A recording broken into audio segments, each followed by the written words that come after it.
अगर आप नया कारोबार स्टार्ट कर रहे हैं और कारोबार में अभी अभी कदम रख रहे हैं और आप छोटे लेवल पे काम स्टार्ट कर रहे हैं कम पैसों पर, तो एक चीज़ समझाने लगा हूँ, उस पर आपने ध्यान रखना है। वो गलती आपने नहीं करनी जो जिस गलती के बारे में आपको अभी बताने वाला हूँ।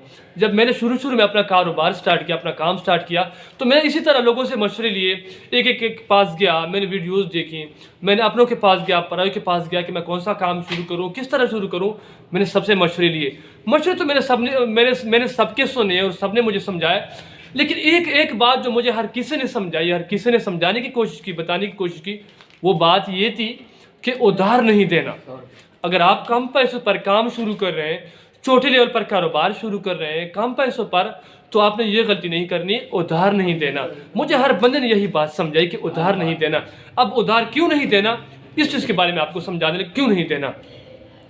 उसका मसला ये, शुरू में तो इस बात की मुझे समझ नहीं है कि भाई ये लोग मुझे ये बात क्यों समझा रहे हैं। हर बंदा मुझे एक ही बात समझा रहा है कि भाई उधार नहीं देना। क्यों भाई, इसकी वजह क्या?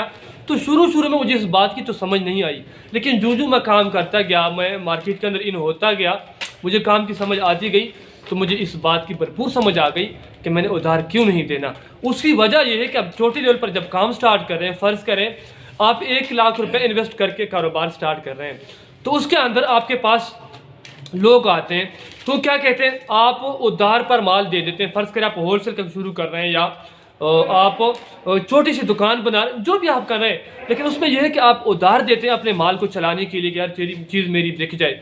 आपको पता नहीं होता कि यार कौन सा कस्टमर अच्छा है और कौन सा बुरा है, किसको उधार देना और किसको नहीं देना या बिल्कुल नहीं देना, इस बात की आपको समझ नहीं होती। तो क्या होता है, मेरी तरह और आपकी तरह जो नया बंदा होता है वो क्या करता है, अपनी चीज़ बेचने के लिए, क्योंकि शुरू में काम चलता नहीं है, तो लोग आते हैं, तो वो किसी के माथे पे तो नहीं लिखा होता कि यार ये बंदा वापसी जल्दी देगा या नहीं देगा, तो हम क्या कहते हैं, हम उधार दे देते हैं।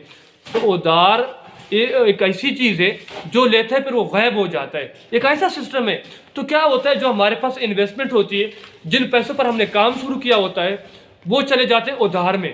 पीछे हमारे पास माल नहीं होता, फिर क्या हो जाता है, डायरेक्टली हीरो से फिर जीरो पे आ जाते हैं। फिर हम क्या करते हैं, उन लोगों के पीछे भागते हैं जो हमसे उधार ले जाते हैं। फिर जनाब जो 10,000 का माल लेते हैं वो हमें 50 अपना 500 रुपये पकड़ाता है या 1000 रुपये पकड़ाता है।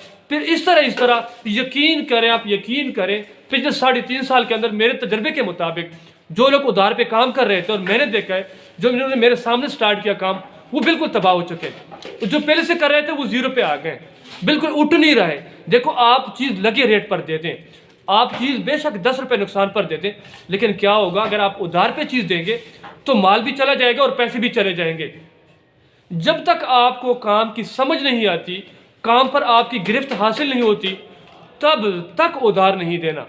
चाहे कोई आपका रिश्तेदार क्यों ना हो, आपका पड़ोसी क्यों ना हो, आपका दोस्त, आपका सका चाचा या भाई क्यों ना हो, सीधी बात बता दिया करें कि देखो मैंने छोटे पैसों पे काम स्टार्ट किया। जैसे मेरी तरह, मैं शुरू में जब मैंने होलसेल पे काम स्टार्ट किया ना, तो मैं दुकानदारों के पास जाता कि देखो यार यही माल है जो रक्शे में आपको नजर आ रहा है, मेरा माल मैं उधार पे दे नहीं सकता। अगर आपको मैं उधार पे दूंगा तो मैं क्या पीछे लेके आऊँगा माल। आप ऐसा करें, थोड़ा सा ले लें, 1 दर्जन की बजाय 6 पीस ले लें, 6 पीस की बजाय 1 पीस ले लें, आपको वही रेट लगेगा, लेकिन आप कैश पे लें, उधार हम नहीं दे सकते। इस बात पर हमारी मजबूरी है, हम दे नहीं सकते, हमारे पास इन्वेस्टमेंट नहीं है, हमारे पास इतने पैसे नहीं है, इतने हमारी औकात नहीं है। और दुकानदार के सामने, अपने कस्टमर के सामने बड़ी नहीं छोड़नी, क्योंकि उसको पता है आपका, उसको मार्केट के अंदर 30 40 साल हो गए, जिन लोगों के पास आप जाते हैं 10 15 साल हो गए, और आपका तो स्टार्ट होता है, वो समझ जाता है कि यार ये बंदा कितने पानी के अंदर है, कितना ये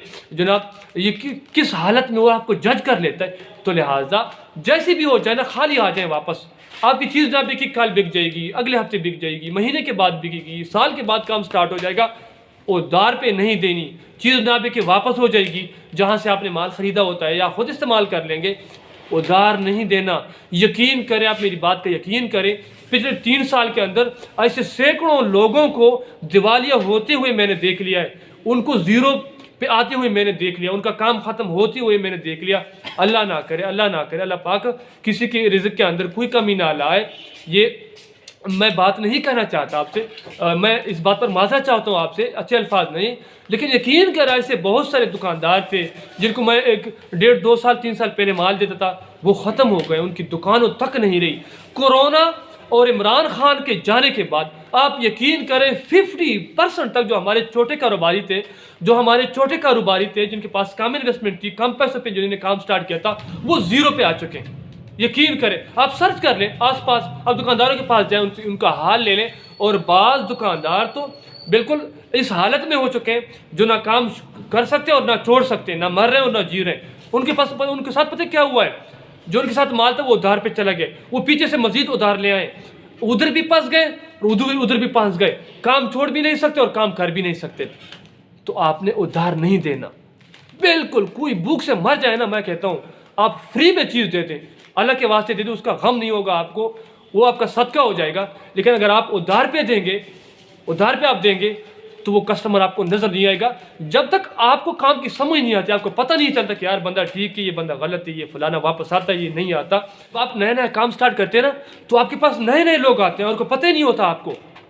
वो रिश्तेदार आपके जो आपके साथ बहुत मीठे होते हैं, उधार की वजह से ताल्लुक ख़राब हो जाते हैं, उधार की वजह से दोस्तियाँ ख़त्म हो जाती हैं, बाई लोगों के साथ बंदे के ताल्लुकात ख़राब हो जाते हैं। आप शुरू में ना, मैं कहता हूँ आप ज़्यादा रोने से बेहतर है शुरू में थोड़ा सा रो लें, बाद में पछताने से पहले थोड़ा सा पहले नाराज़ कर ले बंदे को कि यार मैं उधार नहीं दे सकता।